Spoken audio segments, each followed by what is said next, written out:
Ave patricians and plebes, I'm Sam Godwin and welcome to my channel. Today I will show you, in short, my personal top 17 Roman emperors ranking.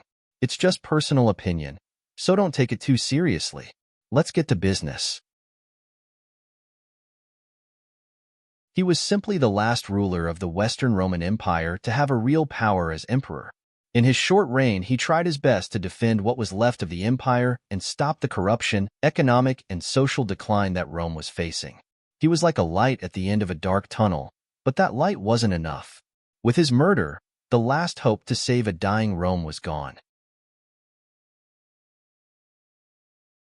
Started as emperor of only the eastern part of the empire, but by the year 350, all the empire was under his rule. He was a quite good administrator and tried his best to defend the borders, with a more defensive strategy. Like his father Constantinus, he continued boosting the power of the Christian Church. He was one of the last overall good emperors of the Roman Empire. He didn't want to be emperor, and he didn't care about taking personally the responsibilities of this job. He could potentially ended the new empire, but fortunately he kept the state going, where on the military and administrative fronts he was quite good. A divisive emperor. For some he was a good emperor for his administrative skills, for others he was a bad emperor for his despotical personality. His last years were in fact tyrannical, but his work is good enough to earn him a spot in the ranking. Ruling for 15 years during the height of the crisis of the 3rd century is an achievement of its own. Also, he laid the foundations for the rebirth of the empire that will help Aurelianus and later Diocletianus to bring it out of the crisis. The Forgotten Emperor. He was co-ruler with his brother-in-law, Marcus Aurelius, from 161 until his death in 169. While Marcus cared about the economic stuff, Lucius cared about the war, where he did quite well. He reconquered Mesopotamia and defended the empire from barbarian invasions. He put the empire back on track after the disastrous reign of Commodus, the plague, and the anarchy of the years of 5 emperors. He transformed the emperor into a dominus, basically meaning that the emperor was kind of an absolute monarch. The empire was strong on the military front, but his monetary reforms and his not very good successors are two big flaws to take in count.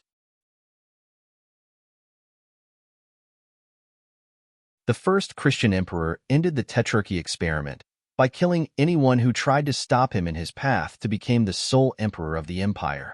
He was a good emperor overall, defended the borders and stabilized the empire, but the incredible power boost that he gave to Christianity had some bad consequences.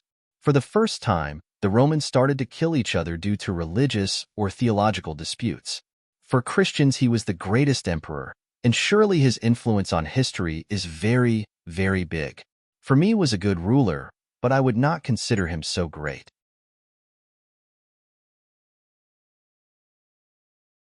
Saved Italy from barbarian invasion, conquered the rebel Gallic Empire and Kingdom of Palmyra, built the Aurelian Walls, defended the empire's borders, and introduced the cult of Sol Invictus, all in just 5 years.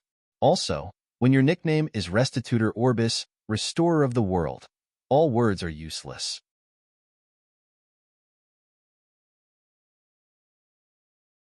Another emperor who didn't want to rule Rome, but as a good Stoic he embraced his duty and did his best to preserve peace and stability, while the empire started his decline, with barbarians invading the provinces and the plague decimating the population. He should be higher, but his reign wasn't very peaceful and prosperous. Also, letting his son Commodus rule the empire after his death was a mistake too big to ignore. He ended the period called the crisis of the 3rd century, bringing the empire back on track. Introduced the Tetrarchy that helped ruling the large empire that Rome was. His most important error was simply to step down from power and let his idea crumble in front of his eyes. One of the most underrated emperors ever.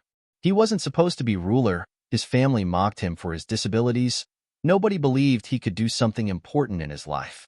Instead, he turned out to be one of the best emperors in Rome history. His reign was marked by the conquest of Britannia and a stable and prosperous reign with many bureaucratic reforms and building projects. He was a skilled administrator and a good man overall. His biggest problem were his two wives. The first, Messalina, had sex with basically every man in Rome except him. His second wife, Agrippina, literally killed him, leaving Nero to become emperor.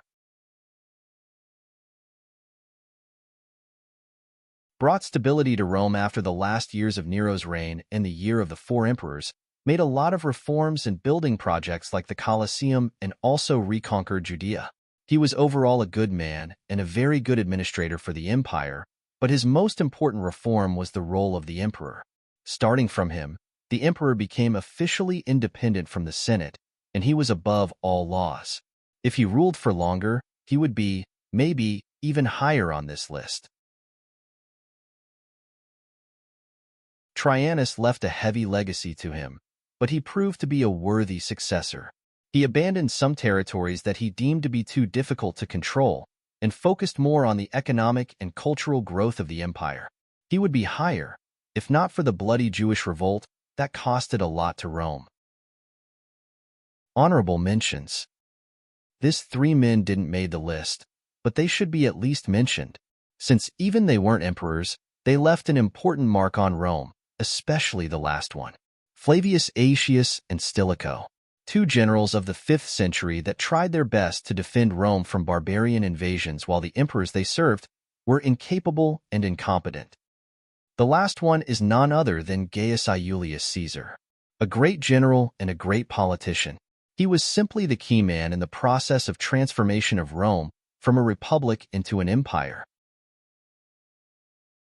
He is by far the most underrated and overlooked emperor. He was a very good ruler and administrator who brought the empire at the peak of his economic power. Probably he had the most peaceful reign in all of Roman Empire history. He was the mentor of the famous Marcus Aurelius, and he also left the treasury with more money than when he began his reign, a very rare thing among emperors.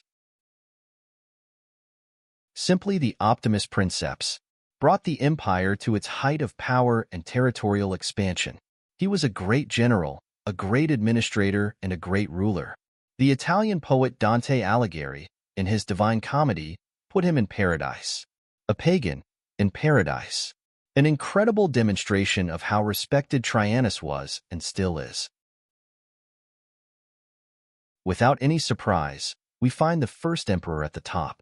His long and patient work to transform the Republic into an empire is simply unbelievable. He needs no other words. He found Rome as a city of wood and left it as a city of marble. So, we arrived at the end of the ranking. Thanks for your time, and don't forget to subscribe. See you in the next video.